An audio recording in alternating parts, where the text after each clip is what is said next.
पढ़ते हैं उनकी कहानी अलग योद्धा। भोला महतो ने पहली स्त्री के मर जाने के बाद दूसरी सगाई की तो उसके लड़के रघु के लिए बुरे दिन आ गए। रघु की उम्र उस समय केवल 10 वर्ष की थी। चैन से गांव में गुल्ली डंडा खेलता फिरता था। माँ के आते ही चक्की में जुटना पड़ा। पन्ना रूपवती स्त्री थी और रूप और गर्व में चोली दामन का नाता है। वह अपने हाथों से कोई मोटा काम न करती। गोबर रघु निकालता, बैलों की सानी रघु देता, रघु ही झूठे बर्तन मांजता। भोला की आंखें कुछ ऐसी फिरी कि उसे अब रघु में सब बुराइयां ही बुराइयां नजर आती। पन्ना की बातों को वह प्राचीन मर्यादा अनुसार आंखें बंद करके मान लेता था। रघु की शिकायतों की वो जरा भी परवाह न करता। नतीजा यह हुआ कि रघु ने शिकायत करना छोड़ दिया। किसके सामने रोए? बाप ही नहीं, सारा गांव उसका दुश्मन था। बड़ा जिद्दी लड़का है। पन्ना को कुछ समझता ही नहीं। बेचारी उसका दुलार करती है, खिलाती पिलाती है। यह उसी का फल है। दूसरी औरत होती तो निभाह न होता। वह तो कहो पन्ना इतनी सीधी सादी है कि निभाह होता जाता है। सबल की शिकायतें सब सुनते हैं, निर्बल की फरियाद भी कोई नहीं सुनता। रघु का हृदय माँ की ओर से दिन दिन फटता जाता था। यहाँ तक कि 8 साल गुजर गए और एक दिन भोला के नाम मृत्यु का संदेश आ पहुंचा। पन्ना के 4 बच्चे थे, 3 बेटे और 1 बेटी। इतना बड़ा खर्च और कमाने वाला कोई नहीं। रघु अब क्यों पोछ लेने लगा? यह मानी हुई बात थी। अपनी स्त्री लाएगा और अलग रहेगा। स्त्री आकर और भी आग लगाएगी। पन्ना के चारों ओर अंधेरा ही अंधेरा दिखाई देता था। पर कुछ भी हो, वह रघु की आश्रित बनकर न रहेगी। जिस घर में उसने राज किया उसमें अब लौंडी न बनेगी। जिस लौंडे को अपना गुलाम समझा उसका मुंह न ताकेगी। वह सुंदर थी, अवस्था भी कुछ ऐसी ज्यादा न थी। जवानी अभी पूरी बहार पर थी। क्या वह कोई दूसरा घर नहीं कर सकती? यही ना होगा, लोग हंसेंगे। बला से उसकी बरादरी में क्या ऐसा होता नहीं? ब्राह्मण ठाकुर थोड़ी ही थी कि नाक कट जाएगी। यह तो ऊंची जातों में होता है कि घर में चाहे जो कुछ करो, बाहर पर्दा ढका रहे। वह तो संसार को दिखाकर दूसरा घर कर सकती है, फिर वह रघु की दबैल बनकर क्यों रहे? भोला को मरे 1 महीना गुजर चुका था। संध्या हो गई थी। पन्ना इसी चिंता में पड़ी हुई थी कि सहसा उसे ख्याल आया, लड़के घर में नहीं है। यह बैलों के लौटने की बेला है।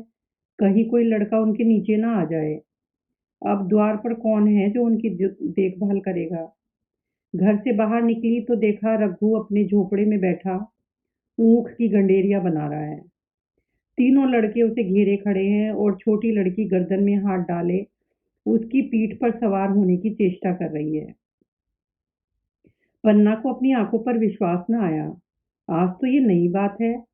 शायद दुनिया को दिखाता है कि मैं अपने भाइयों को कितना चाहता हूँ और मन में छुरी रखी हुई है। घात मिले तो जान ही ले ले। काला सांप है, काला सांप। कठोर स्वर में बोली, तुम सबके सब वहां क्या करते हो? घर में आओ, सांझ की बेला है, गोरू आते होंगे। रघु ने विनीत नेत्रों से देखकर कहा, मैं तो हूं ही काकी, डर किस बात का है?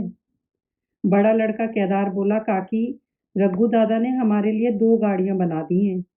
यह देख, एक पर हम और खन्नू बैठेंगे, दूसरी पर लक्ष्मण और जुनिया। दादा दोनों गाड़ियां खींचेंगे। यह कहकर वो कोने में छोटी छोटी गाड़ियां निकाल लाया। 4 पहिए लगे थे। बैठने के लिए तख्ते और रोक के लिए दोनों तरफ बाजू थे। पन्ना ने आश्चर्य से पूछा, ये गाड़ियां किसने बनाई? केदार ने चिढ़कर कहा, रघु दादा ने बनाई हैं, और किसने? भगत के घर से बसूला और रुखानी मांग लाए और झटपट बना दी। खूब दौड़ती हैं काकी। बैठ खन्नू, मैं खींचूं। खुन्नू गाड़ी में बैठ गया। केदार खींचने लगा। चर चर का शोर हुआ, मानो गाड़ी भी इस खेल में लड़कों के साथ शरीक है। लक्ष्मण ने दूसरी गाड़ी पर बैठकर कहा, दादा खींचो। रघु ने जुनिया को भी गाड़ी में बिठा दिया और गाड़ी खींचता हुआ दौड़ा। तीनों लड़के तालियां बजाने लगे। पन्ना चकित नेत्रों से यह दृश्य देख रही थी और सोच रही थी, यह वही रघु है या और। थोड़ी देर बाद दोनों गाड़ियां लौटी। लड़के घर में आकर इस यान यात्रा के अनुभव बयान करने लगे। कितनी खुश थे सब, मानो हवाई जहाज पर बैठ आए हों। कुन्नू ने कहा, काकी सच पेड़ दौड़ रहे थे। लक्ष्मण, और बचिया कैसी भागी, सबकी सब दौड़ी। केदार, काकी रघु दादा दोनों गाड़ियां एक साथ खींच ले जाते हैं। जुनिया सबसे छोटी थी। उसकी व्यंजना शक्ति उछल कूद और नेत्रों का परिमित था। तालियां बजा बजा कर नाच रही थी। खुन्नू, अब हमारे घर गाय भी आ जाएगी काकी। रघु दादा ने गिरधारी से कहा है कि हमें एक गाय ला दो। गिरधारी बोला, कल लाऊंगा। केदार, 3 सेर दूध देती है काकी, खूब दूध पियेंगे। इतने में रघु भी अंदर आ गया। पन्ना ने अवहेलना की दृष्टि से देखकर पूछा, क्यों रघु, तुमने गिरधारी से कोई गाय मांगी है? रघु ने क्षमा प्रार्थना के भाव से कहा, हाँ मांगी तो है, कल लावेगा। पन्ना, रुपये किसके घर से आएंगे, यह भी सोचा है? रघु, सब सोच लिया है काकी। मेरी यह मुहर नहीं है, इसके 25 रुपए मिल रहे हैं। 5 रुपए बचिया के मुजरा दे दूंगा, बस गाय अपनी हो जाएगी। पन्ना सन्नाटे में आ गई। अब उसका अविश्वासी मन भी रघु के प्रेम और सज्जनता को अस्वीकार न कर सका। बोली, मोहर क्यों बेच देते हो? गाय की अभी कौन जल्दी है, हाथ में पैसे हो जाएं तो ले लेना। सूना सूना गला अच्छा न लगेगा। इतने दिनों गाय नहीं रही तो क्या लड़के नहीं जिए? रघु दार्शनिक भाव से बोला, बच्चों के खाने पीने के यही दिन है काकी। इस उम्र में न खाया तो फिर क्या खाएंगे? मोहर पहनना मुझे अच्छा भी नहीं मालूम होता। लोग समझते होंगे कि बाप मर गया और इसे मोहर पहनने की सूझी है। भोला महतो तो गाय की चिंता में ही चल बसे। न रुपये आए और न गाय मिली। मजबूर थे। रघु ने वह समस्या इतनी सुगमता से हल कर दी। आज जीवन में पहली बार रघु को पर विश्वास आया। बोली, जब गहना ही बेचना है तो अपनी मोहर क्यों बेचोगे, मेरी हंसली ले लेना। रघु, नहीं काकी, वह तो तुम्हारे गले में बहुत अच्छी लगती है। मर्दों का क्या, मोहर पहने या ना पहने। पन्ना, चल, मैं बूढ़ी हुई, मुझे अब हंसली पहनकर क्या करना है? तू अभी लड़का है, तेरा सूना गला अच्छा न लगेगा। रघु मुस्कुराकर बोला, तुम अभी से कैसे बूढ़ी हो गई? गांव में तुम्हारे बराबर कौन है? रघु की सरोल आलोचना ने पन्ना को लज्जित कर दिया। उसके रूखे मुरझाए मुख पर प्रसन्नता की लाली दौड़ गई। 5 साल गुजर गए। रघु का सा मेहनती, ईमानदार, बात का धनी दूसरा किसान गांव में न था। पन्ना की इच्छा के बिना कोई काम न करता। उसकी उम्र अब 23 साल की हो गई थी। पन्ना बार बार कहती, भैया बहू को विदा करा लाओ, कब तक नैहर में पड़ी रहेगी? सब लोग मुझी को बदनामी करते हैं कि यही बहू को नहीं आने देती। मगर रघु टाल देता था, कहता कि अभी जल्दी क्या है। उसे अपनी स्त्री के रंग ढंग का कुछ परिचय दूसरों से मिल चुका था। ऐसी औरत को घर में लाकर वह अपनी शांति में बाधा नहीं डालना चाहता था। आखिर एक दिन पन्ना ने जिद करके कहा, तो तुम न लाओगे? कह दिया ना कि अभी कोई जल्दी नहीं है। तुम्हारे लिए न होगी, मेरे लिए तो जल्दी है। मैं आज आदमी भेजती हूँ। पछताओगी काकी, उसका मिजाज अच्छा नहीं है। तुम्हारी बला से। जब मैं उससे बोलूंगी ही नहीं तो क्या हवा से लड़ेगी? रोटियां तो बना लूंगी, मुझसे भीतर बाहर का काम नहीं होता। मैं आज बुलाए लेती हूँ। बुलाना चाहती हो तो बुला लो, मगर फिर यह न कहना कि मैहरिया को ठीक नहीं करता, उसका गुलाम हो गया। न कहूंगी। जाकर 2 साड़ियां और मिठाई ले आ। तीसरे दिन मुलिया मायके से आ गई। दरवाजे पर नगाड़े बजे। शहनाइयों की मधुर ध्वनि आकाश में गूंजने लगी। मुंह दिखावे की रस्मदा हुई। वह इस मरुभूमि में निर्मल जलधारा थी। गेहुआ रंग था, बड़ी बड़ी नोकीली पलकें, कपोलों पर हल्की सुर्खी, आंखों में प्रबल आकर्षण। रघु उसे देखते ही मंत्र मुग्ध हो गया। प्रातःकाल पानी का घड़ा लेकर चलती, तब उसका गेहुआ रंग प्रभात की सुनहली किरणों से कुंदन हो जाता, मानो उषा अपनी सारी सुगंध, सारा विकास और सारा उन्माद लिए मुस्कुराती चली जाती हो। मूलिया मायके से ही जली भुनी आई थी। मेरा शौहर छाती फाड़कर काम करे और पन्ना रानी बैठी रहे, उसके लड़के रईसजादे बने घूमे। मूलिया से यह बर्दाश्त न होगा। वह किसी की गुलामी न करेगी। अपने लड़के तो अपने ही होते ही नहीं, भाई किसके होते हैं। जब तक पर नहीं निकलते हैं, रघु को घेरे हुए हैं। जो ही जरा सयाने हुए, पर झाड़कर निकल जाएंगे, बात भी न पूछेंगे। उस दिन उसने रघु से कहा, तुम्हें इस तरह की गुलामी करनी हो तो करो, मुझसे ना होगी। रघु, तो फिर क्या करूं, तू ही बता। लड़के तो अभी घर का काम करने के लायक भी नहीं है। मूलिया, लड़के रावत के हैं, कुछ तुम्हारे नहीं हैं। यही पन्ना है जो तुम्हें दाने दाने को तरसाती थी। सब सुन चुकी हूँ। मैं लौंडी बनकर न रहूंगी। रुपये पैसे का तो मुझे कुछ हिसाब नहीं मिलता। न जाने तुम क्या लाते हो और वह क्या करती है। तुम समझते हो रुपये घर ही में तो हैं, मगर देख लेना तुम्हें जो एक फूटी कोड़ी भी मिले। रघु, रुपये पैसे तेरे हाथ में देने लगूं तो दुनिया क्या कहेगी, यह तो सोच। मूलिया, दुनिया जो चाहे कहे, दुनिया के हाथों बिकी नहीं हूं। देख लेना, भाड़ लीप कर हाथ काला ही रहेगा। फिर तुम अपने भाइयों के लिए मरो, मैं क्यों मरूं। रघु ने जवाब दिया, उसे जिस बात का भय था वह इतनी जल्दी सिर पर आ पड़ेगी। अब अगर उसने बहुत प्रयास किया तो साल 6 महीने और काम चलेगा। बस आगे यह डोंगा चलता नजर नहीं आता। बकरे की माँ कब तक खैर मनाएगी। एक दिन पन्ना ने महुए का सुखावन डाला। बरसात शुरू हो गई थी। बखार में अनाज गीला हो रहा था। मूलिया से बोली, बहू जरा देखती रहना, मैं तालाब में नहा आऊं। मूलिया ने लापरवाही से कहा, मुझे नींद आ रही है, तुम बैठकर देखो। एक दिन न नहाओगी तो क्या होगा। पन्ना ने साड़ी उठाकर रख दी, नहाने न गई। मूलिया का वार खाली गया। कई दिन बाद एक शाम को पन्ना धान रोप कर लौटी। अंधेरा हो गया था। दिन भर की भूखी थी। आशा थी बहू ने रोटी बनाकर रखी होंगी, मगर देखा तो यहाँ चूल्हा ठंडा पड़ा हुआ था और बच्चे मारे भूख के तड़प रहे थे। मूलिया ने आहिस्ता से पूछा, आज अभी चूल्हा नहीं जला। केदार ने कहा, आज दोपहर को भी चूल्हा नहीं जला काकी, भाभी ने कुछ बनाया ही नहीं। पन्ना, तो तुम लोगों ने खाया क्या। केदार, कुछ नहीं, रात की रोटियां थी, खुन्नू और लक्ष्मण ने खाई, मैंने सत्तू खा लिया। पन्ना, और बहू। और केदार, वह तो पड़ी सो रही है, कुछ नहीं खाया। पन्ना ने उसी वक्त चूल्हा जलाया और खाना बनाने बैठ गई। आटा गूंथती थी और रोती थी।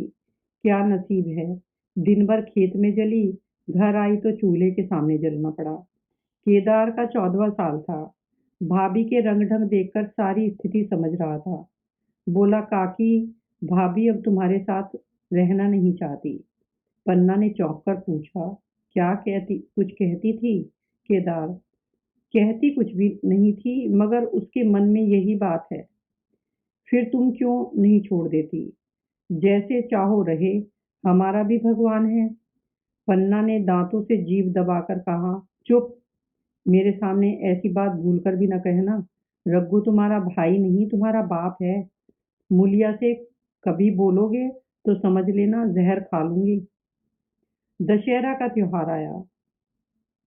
इस गांव से कोस भर पर एक पूर्वी में मेला लगता था। गांव के सब लड़के मेला देखने चले। पन्ना भी लड़कों के साथ चलने को तैयार हुई, मगर पैसे कहाँ से आए। पूंजी तो मूलिया के पास थी। रघु ने आकर मूलिया से कहा, लड़के मेले जा रहे हैं, सेबों सबों को 2-2 आने पैसे दे दो। मूलिया ने त्योरियां चढ़ाकर कहा, पैसे घर में नहीं है। रघु, अभी तो तिलहन बिका था, क्या इतनी जल्दी रुपये उठ गए। मूलिया, हाँ उठ गए। रघु, कहाँ उठ गए, जरा सुनूं। आज त्योहार के दिन लड़के मेला देखने न जाएंगे। मूलिया, अपनी काकी से कहो पैसे निकाले, गाड़ कर क्या करेगी। खूंटी पर कुंजी लटका रही थी। रघु ने कुंजी उतारी और कहा कि संदूक खोले कि मूलिया ने उसका हाथ पकड़ लिया और बोली, कुंजी मुझे दे दो, नहीं तो ठीक ना होगा। खाने पहनने को भी तो चाहिए, कागज किताब को भी चाहिए, उस पर मेला देखने को भी चाहिए। हमारी कमाई इसलिए नहीं है कि दूसरे खाएं और मूंछों पर ताव दें। पन्ना ने रघु से कहा, भैया पैसे का क्या होंगे, लड़के मेले देखने न जाएंगे। रघु ने झिड़क कर कहा, मेला देखने क्यों न जाएंगे, सारा गांव जा रहा है, हमारे ही लड़के न जाएंगे। यह कहकर रघु ने अपना हाथ छुड़ा लिया और पैसे निकालकर लड़कों को दे दिए। मगर कुंजी जब मूलिया को देने लगा तब उसने उसे आंगन में फेंक दिया और मुंह लिपट कर लेट गई। लड़के मेला देखने न गए। इसके बाद 2 दिन गुजर गए। मूलिया ने कुछ नहीं खाया और पन्ना भी भूखी रही। रघु कभी इसे मनाता, कभी उसे, पर न यह उठती न वह। आखिर रघु ने हैरान होकर मूलिया से पूछा, कुछ मुंह से कह, चाहती क्या है? मूलिया ने धरती को संबोधित करके कहा, मैं कुछ नहीं कर चाहती, तू मुझे मेरे घर पहुंचा दे। रघु, अच्छा उठ, बना खा, पहुंचा दूंगा। मूलिया ने रघु की ओर आंखें उठाई। रघु उसकी सूरत देखकर डर गया। वह माधुर्य, वह मोहकता, वह लावण्य गायब हो गया था। दांत निकल आए थे, आंखें फट गई थी और नथुने फड़क रहे थे। अंगारे की सी लाल आंखों से देखकर बोली, अच्छा, तो काकी ने ये सलाह दी है, यह मंत्र पढ़ाया है, तो यहाँ ऐसी कच्ची नहीं हूँ, तुम दोनों की छाती पर मूंग दलूंगी। हो किस फेर में?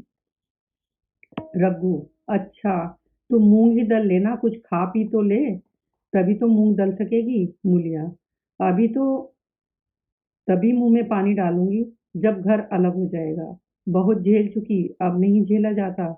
रघु सन्नाटे में आ गया। 1 मिनट तक तो उसके मुंह से आवाज ही न निकल पड़ी। अलग होने की उसके स्वप्न में भी कल्पना नहीं की थी। उसने गांव में 2-4 परिवारों को अलग होते देखा था। वह खूब जानता था कि रोटी के साथ लोगों के हृदय भी अलग हो जाते हैं, अपने हमेशा के लिए गैर हो जाते हैं, और फिर उनमें वह नाता नहीं रह जाता जो गांव के और आदमियों में है। रघु ने मन में ठान लिया कि इस विपत्ति को घर न आने दूंगा, मगर होनहार के सामने उसकी एक न चली। आहा, मुंह में कालिक लगेगी, दुनिया यही कहेगी कि बाप के मर जाने के पर 10 साल भी एक में निभाना न हो सका। फिर किससे अलग हो जाऊं, जिनको गोद में खिलाया, जिनको बच्चों की तरह पाला, जिनके लिए तरह तरह के कष्ट झेले, उन्हीं से अलग हो जाऊं, अपने प्यारों को घर से निकाल बाहर करूं। उसका गला फंस गया। कांपते हुए स्वर में बोला, तू क्या चाहती है? मैं अपने भाइयों से अलग हो जाऊं? भला सोच तो, कहीं मुंह दिखाने लायक रहूंगा? मूलिया, तो मेरा इन लोगों के साथ निभाना होगा। रघु, तो तू अलग हो जा, मुझे अपने साथ क्यों घसीटती है? मूलिया, तो मुझे क्या तुम्हारे घर में मिठाई मिलती है? मेरे लिए क्या संसार में जगह नहीं है? रघु, तेरी जैसी मर्जी, जहाँ चाहे रह, मैं अपने घर वालों से अलग नहीं हो सकता। जिस दिन इस घर में 2 चूल्हे जलेंगे, उस दिन मेरे कलेजे के 2 टुकड़े हो जाएंगे। मैं ये चोट सह नहीं सकता। तुझे जो तकलीफ हो वह मैं दूर कर सकता हूँ। माल असबाब की मालकिन तू है ही, अनाज पानी तेरे ही हाथ है। अब रह क्या गया है? अगर कुछ काम धंधा करना नहीं चाहती मत कर। भगवान ने मुझे समाई दी होती तो तुझे तिनका भी तक भी न उठाने देता।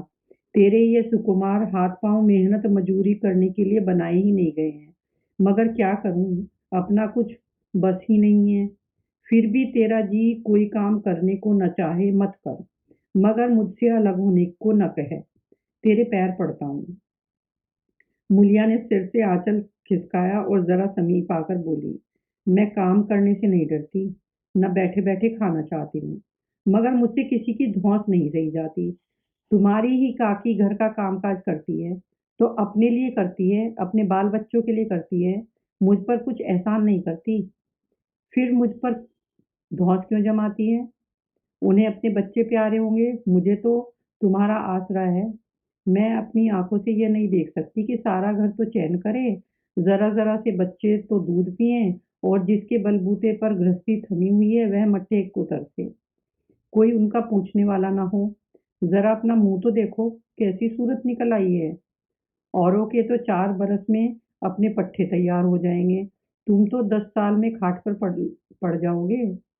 बैठ जाओ, खड़े क्यों हो? क्या मारकर भागोगे? मैं तुम्हें जबरदस्ती न बांध लूंगी। जानती कि ऐसे निर्मोहे से पाला पड़ेगा तो इस घर में भूल के भी ना आती। आती भी तो मन न लगाती, मगर अब तो मन तुमसे लग गया। घर भी जाऊं तो मन यहाँ ही रहेगा, और तुम जो हो मेरी बात नहीं पूछते। मूलिया की ये रसीली बातें रघु पर कोई असर न डाल सकी। वह उसी रुखाई से बोला, मूलिया, मुझसे यह न होगा। अलग होने का ध्यान करते ही मेरा मन न जाने कैसा हो जाता है। यह चोट मुझसे न सही जाएगी। मूलिया ने परिहास करके कहा, तो चूड़ियां पहनकर अंदर बैठो ना। लाओ, मैं मूछें लगा लूंगी। मैं तो समझती थी कि तुम में भी कुछ कसबल है, अब देखती हूँ तो निरे मिट्टी के लौंदे हो। पन्ना दलान में खड़ी दोनों की बातचीत सुन रही थी। वह उससे न रहा गया। सामने आकर रघु से बोली, जब वह अलग होने पर तुली हुई है, फिर तुम क्यों उसे जबरदस्ती मिलाए रखना चाहते हो? तुम उसे लेकर रहो, हमारे भगवान मालिक हैं। अब मैं तो मर गए थे और कहीं पत्ती की भी छां न थी। जब उस वक्त भगवान ने निबाह कर दिया तो अब क्या डर। अब तो भगवान की दया से तीनों लड़के सयाने हो गए हैं, अब कोई चिंता नहीं। रघु ने आंसू भरी आंखों से पन्ना को देखकर कहा, काकी, तू भी पागल हो गई है क्या? जानती नहीं, 2 रोटियां होते ही 2 मन हो जाते हैं। पन्ना, जब वह मानती ही नहीं, तब तुम क्या करोगे? भगवान की यही मर्जी होगी तो क्या करेगा? प्रारब्ध में जितने दिन एक साथ रहना लिखा था उतने दिन रह लिए। अब उसकी यही मर्जी है तो यही सही। तुमने मेरे बाल बच्चों के लिए जो कुछ किया वह मैं नहीं भूल सकती। तुमने इनके सिर पर हाथ न रखा होता तो आज इनकी न जाने क्या गति होती। न जाने कितने द्वार पर ठोकरे खाते होते। न जाने कहाँ कहाँ भीख मांगते फिरते। तुम्हारा जस मरते दम तक गाऊंगी। अगर मेरी खाल तुम्हारे जूते बनाने के काम आए तो खुशी से दे दूं। चाहे तुमसे अलग हो जाऊं, पर जिस घड़ी तुम पुकारोगे कुत्ते की तरह दौड़ी आऊंगी। यह भूलकर भी न सोचना कि तुमसे अलग होकर मैं तुम्हारा बुरा चेतूंगी। जिस दिन तुम्हारा अनबल मेरे मन में आएगा उसी दिन विष खाकर मर जाऊंगी। भगवान करे तुम दूधो नहाओ पूतो फलो।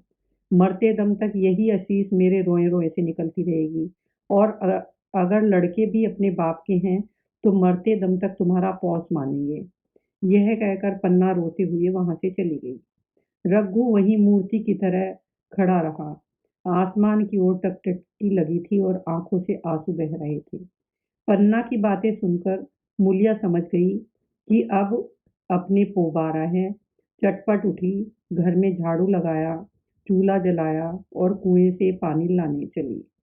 उसकी टेक पूरी हो गई थी। गांव में स्त्रियों के 2 दल होते हैं, एक बहुओं का, दूसरा सासुओं का। बहुएं सलाह और सहानुभूति के लिए अपने दल में जाती हैं और सासें अपने दिल में। दोनों की पंचायतें अलग होती हैं। मूलिया को कुएं पर 2-3 बहुएं मिल गई। एक ने पूछा, आज तो तुम्हारी बुढ़िया बहुत रोध हो रही थी। मूलिया ने विजय के गर्व से कहा, इतने दिनों से घर की मालकिन बनी हुई है, राजपाट छोड़ते किसे अच्छा लगता है।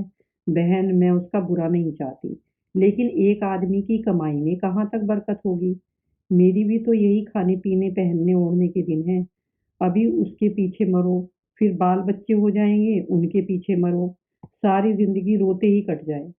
एक बहू बुढ़िया यही चाहती है कि यह बस जन्म भर लोड़नी बनी रहे, मोटा झोटा खाए और पड़ी रहे। दूसरी बहू, किस भरोसे पर कोई मरे।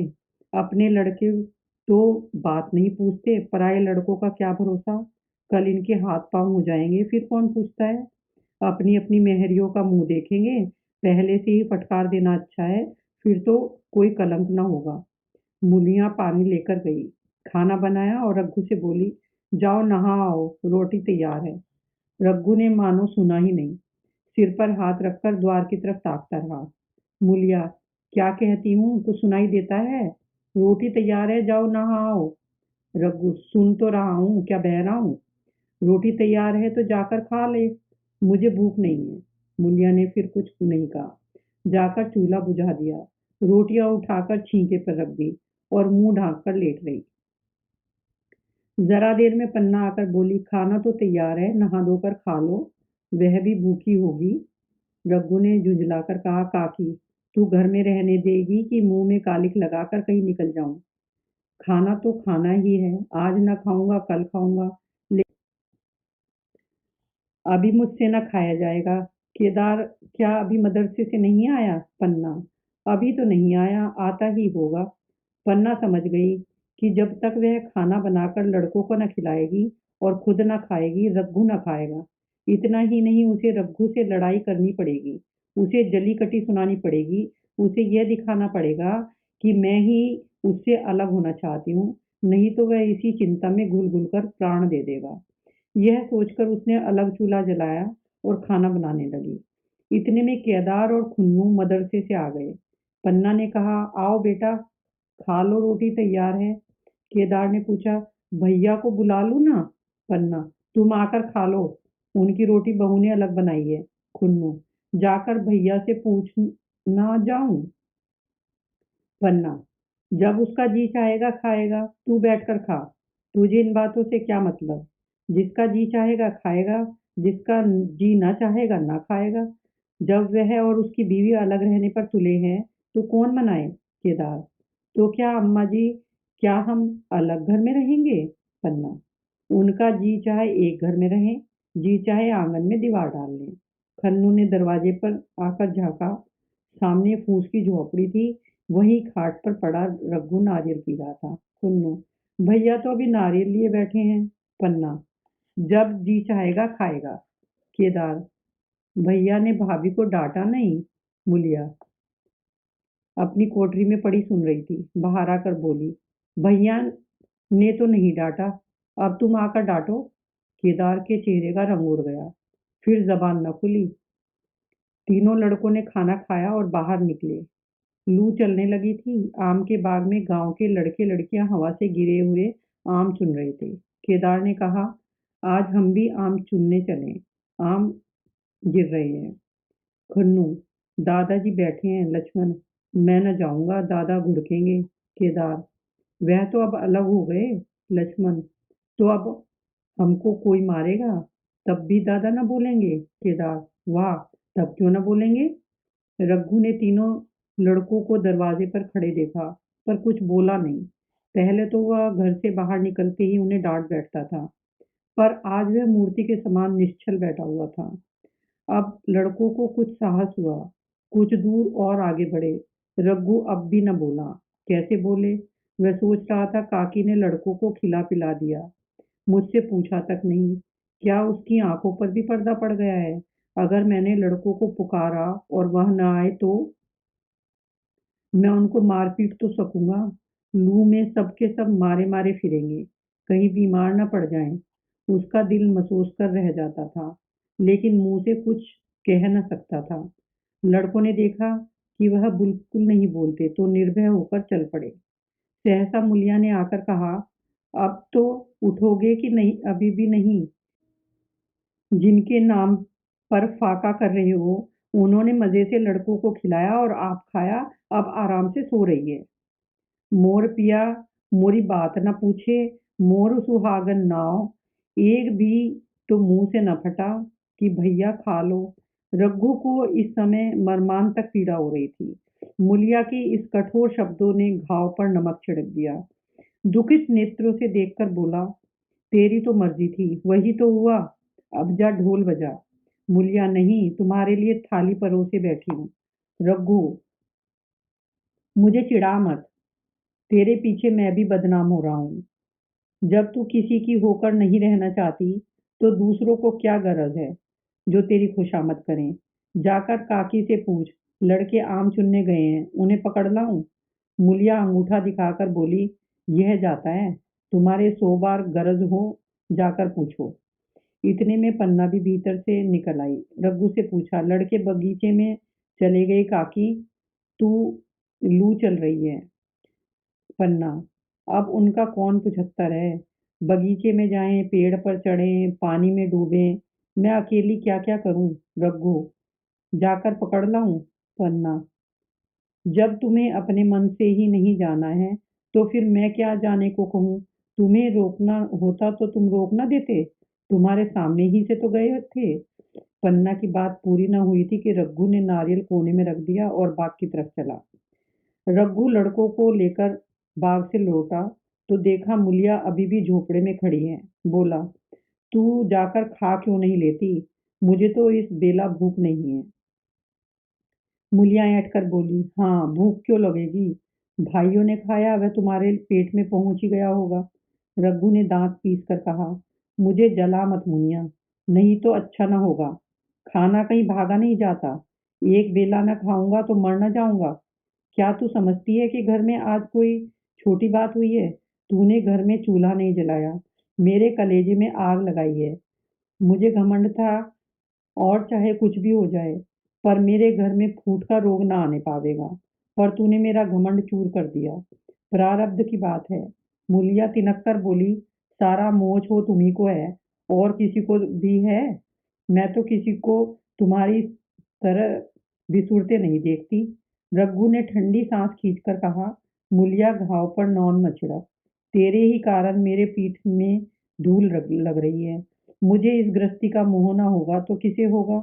मैंने ही तो इसे मर मर कर जोड़ा है। जिनको गोद में खिलाया वही अब मेरे पट्टीदार होंगे। जिन बच्चों को मैं डांटता था उन्हें आज कड़ी आंखों से भी नहीं देख सकता। मैं उनके भले के लिए भी कोई बात करूं तो दुनिया यही कहेगी कि यह अपने भाइयों को लूटे लेता है। जा मुझे छोड़ दे, अभी मुझसे कुछ न खाया जाएगा।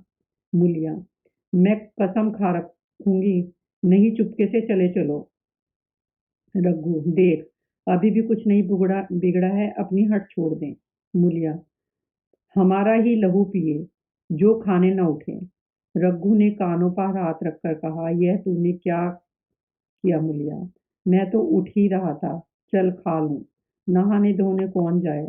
लेकिन इतना कह देता हूँ कि चाहे 4 की जगह 6 रोटियां खाऊं, चाहे तू मुझे घी के मटके में ही डुबो दे, पर यह दाग मेरे दिल से न मिटेगा।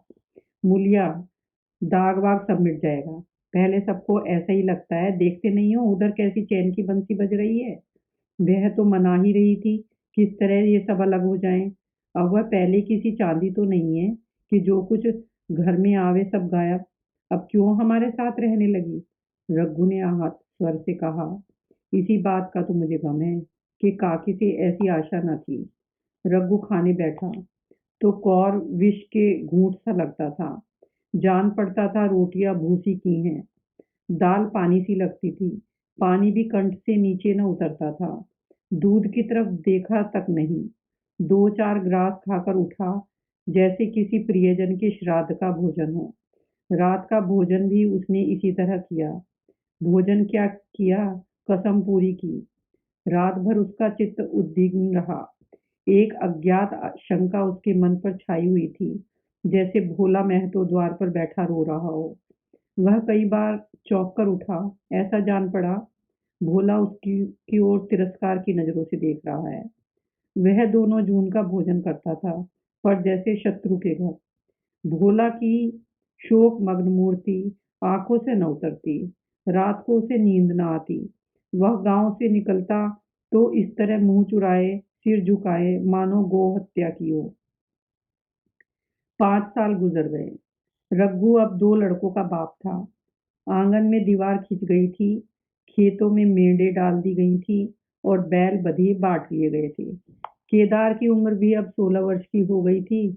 उसने पढ़ना छोड़ दिया था और खेती का काम करता था। खुन्नू गायें चराता था, लेकिन लक्ष्मण अब तक मदर से जाता था। पन्ना और मूलिया दोनों एक दूसरे की सूरत से जलती थी। मूलिया के दोनों लड़के बहुधा पन्ना के पास ही रहते। वही उसे उबटन मलती, वही काजल लगाती, वही गोद में लिए फिरती, मगर मूलिया के मुंह से अनुग्रह का एक भी शब्द न निकलता। ना पन्ना ही इसकी इच्छुक थी। वह जो भी कुछ करती निर्बरियाज भाव से करती थी। उसके 2-2 लड़के कमाऊ हो गए थे, लड़की खाना पका लेती थी, वह खुद ऊपर का कामकाज कर लेती। इसके विरुद्ध रघु अपने घर का अकेला था, वह भी दुर्बल, अशक्त और जवानी में बूढ़ा। अभी आयु 30 वर्ष से अधिक न थी, लेकिन बाल खिचड़ी हो गए थे, कमर भी झुक चली थी, खांसी से जीर्ण कर रखा था। देखकर दया आती थी। और खेती पसीने की वस्तु है, खेती को जैसी सेवा होनी चाहिए वह उससे न होती, फिर अच्छी फसल कहाँ से आती। कुछ ऋणी भी हो गया था, वह चिंता और भी मारे डालती थी। चाहिए तो यह था कि अब उसे कुछ आराम मिलता। इतने दिनों के निरंतर परिश्रम के बाद सिर का बोझ कुछ हल्का होता, किंतु मूल्य की स्वार्थपरता और अदूरदर्शिता ने लहराती हुई खेती उजाड़ दी। अब सब एक साथ रहते तो वह अब तक पेंशन पाता, मज़े से द्वार पर बैठा हुआ नारियल पीता, भाई काम करता, वह सलाह देता, मैं तो बना फिरता, कहीं किसी के झगड़े चुकाता, कहीं साधु संतों की सेवा करता, पर वह अवसर हाथ से निकल गया। अब तो चिंता भार दिन भर बढ़ता जाता था। आखिर उसे धीमा-धीमा ज्वर रहने लगा। हृदय शूल, चिंता, कड़े परिश्रम और अभाव का यही पुरस्कार है। पहले कुछ परवाह न की, समझा आप ही अच्छा हो जाएगा, मगर कमजोरी बढ़ने लगी तो दवा की फिक्र हुई। जिसने जो बता दिया खा लिया।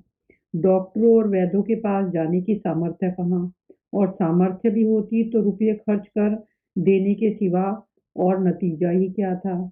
जीर्ण ज्वर की औषधि आराम है और पुष्टिकारक भोजन। न वह बसंत मालती का भोजन कर सकता था और न आराम से बैठकर बलवर्धक भोजन कर सकता था। कमजोरी बढ़ती ही चली गई। पन्ना को अवसर मिलता तो वह आकर उसे तसल्ली देती, लेकिन उसके लड़के अब रघु से भी बात न करते थे। दवा दारू तो क्या करते, उसका और मजाक उड़ाते। भैया समझते थे कि हम लोगों से अलग होकर सोने की ईंट रख लेंगे। भाभी भी समझती थी सोने से लग जाऊंगी, अब देखें कौन पूछता है। सिसक सिसक कर न मरे तो कह देना। बहुत हाय हाय भी अच्छी नहीं होती। आदमी उतना काम करे जितना हो सके, यह नहीं कि रुपये के लिए जान ही दे दे। पन्ना कहती, रघु बेचारे का कौन दोष है। केदार कहता, चल मैं खूब समझता हूँ, भैया की जगह मैं होता तो डंडे से बात करता। मजाल थी कि औरत यूं जिद करती। यह सब भैया की ही चाल थी, सब सीधी सदी बदी बात थी। आखिर एक दिन रघु का टिमटिमाता हुआ जीवन दीपक बुझ गया।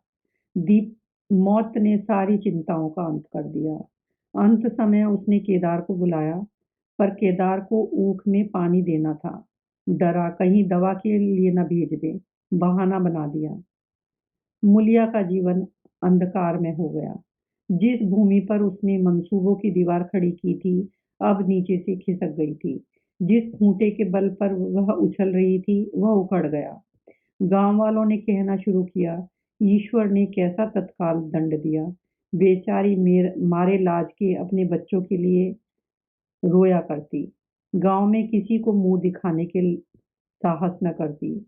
प्रत्येक प्राणी उससे यह कहता हुआ मालूम होता था, मारे घमंड के धरती पर पाँव न रखती थी। आखिर सजा मिल गई ही ना।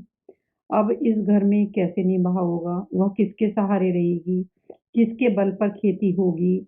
बेचारा रघु बीमार था, दुर्बल था, पर जब तक जीता रहा अपना काम करता रहा।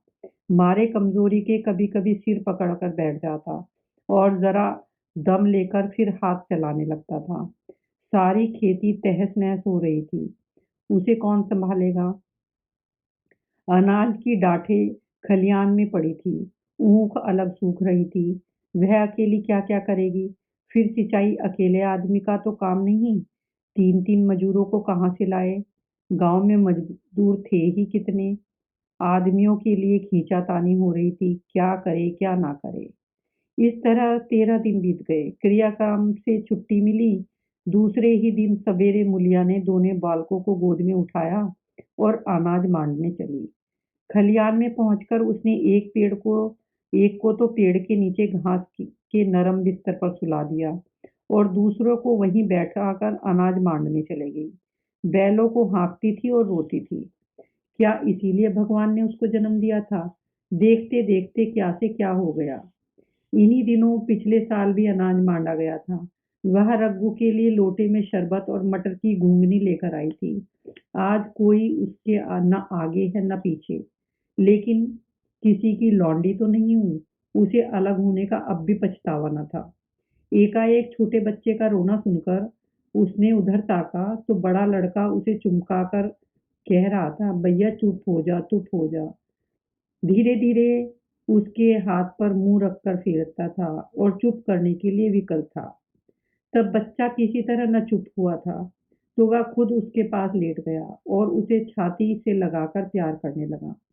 मगर जब वह यह प्रयत्न करने में सफल न हुआ तो वह भी रोने लगा। उसी समय पन्ना दौड़ी आई और छोटे बालक को गोद में उठाकर प्यार करती हुई बोली, लड़कों को मुझे क्यों ना दे आई बहू। हाय हाय, बेचारा धरती पर पड़ा लौट रहा है। जब मैं मर जाऊं तो जो चाहे करना, अभी तो जीती हूँ। अलग हो जाने से बच्चे थोड़ो ना अलग हो गए। मुलिया ने कहा, तुम्हें भी तो छुट्टी नहीं थी, अम्मा क्या करती। पन्ना, तो तुझे यहाँ आने की ऐसी क्या जल्दी थी। डांट मांड न जाती, तीन तीन लड़के तो हैं और किस दिन काम आएंगे। केदार तो कल ही मांडने को कह रहा था, पर मैंने कहा पहले ऊख में पानी दे दो, फिर अनाज मांडना। मंडाई तो 10 दिन बाद भी हो सकती है। ऊख की सिंचाई न हुई तो सूख जाएगी। कल से पानी चढ़ा हुआ है, परसों तक खेत पुर जाएगा, तब मंडाई हो जाएगी। तुझे विश्वास न आनेगा, जब से भैया मरे हैं केदार को बड़ी चिंता हो गई है।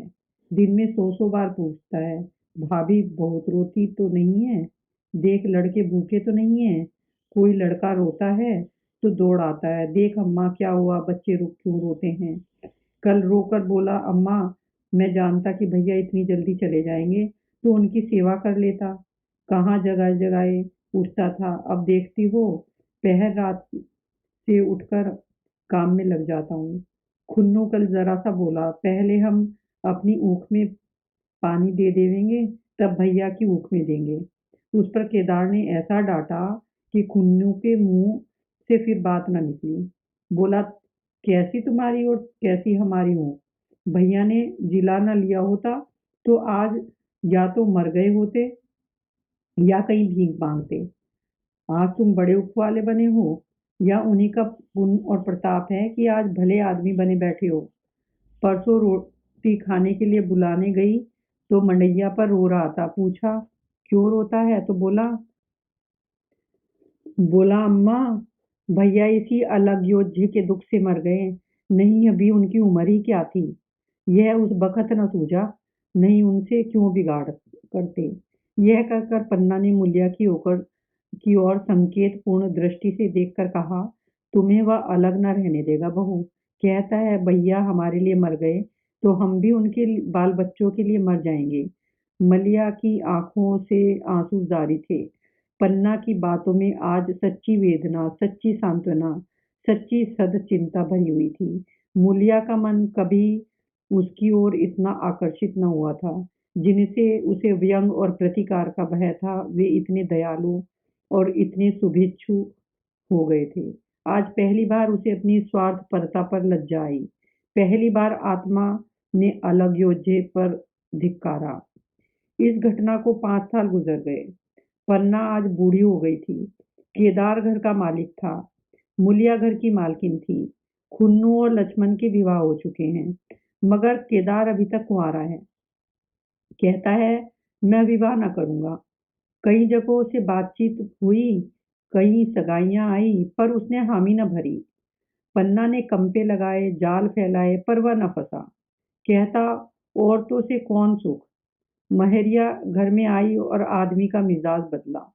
फिर जो कुछ है वह महरिया ही है। माँ बाप भाई बंधु सब पर आए हैं। जब भैया जैसे आदमी का मिजाज बदल गया तो फिर दूसरों की क्या गिनती। 2 लड़के भगवान ने दिए हैं, और क्या चाहिए। बिना ब्याह किए 2 बेटे मिल गए, इससे बढ़कर और क्या होगा। जिसे अपना समझो वह अपना है, जिसे गैर समझो वह गैर है। एक दिन पन्ना ने कहा, तेरा वंश कैसे चलेगा केदार। मेरा वंश तो चल रहा है, दोनों लड़कों को अपना ही समझता हूँ। पन्ना, समझने ही पर है, पर तू मूलिया को भी अपनी मेहरिया समझता होगा। केदार ने झेपते हुए कहा, तुम तो गाली देती हो अम्मा। पन्ना, गाली कैसी? तेरी भाभी ही तो है। केदार, मेरे जैसे लट्ठ गवार को वह क्या पूछने लगी? पन्ना, तू करने को कहे तो मैं पूछूं? केदार, नहीं मेरी अम्मा, कहीं रोने गाने न लगे। पन्ना, तेरा मन हो तो मैं बातों बातों में उसका मन की थाह लूं। केदार, मैं नहीं जानता, जो चाहे करो। पन्ना, केदार के मन की बात समझ गई। लड़के का दिल मूलिया पर आया हुआ है, पर संकोच और भय के मारे कुछ नहीं कहता। उस दिन उसने मूलिया से कहा, क्या करूं बहू, मन की लालसा मन में ही रह जाती है। केदार का घर भी बस जाता तो मैं निश्चिंत हो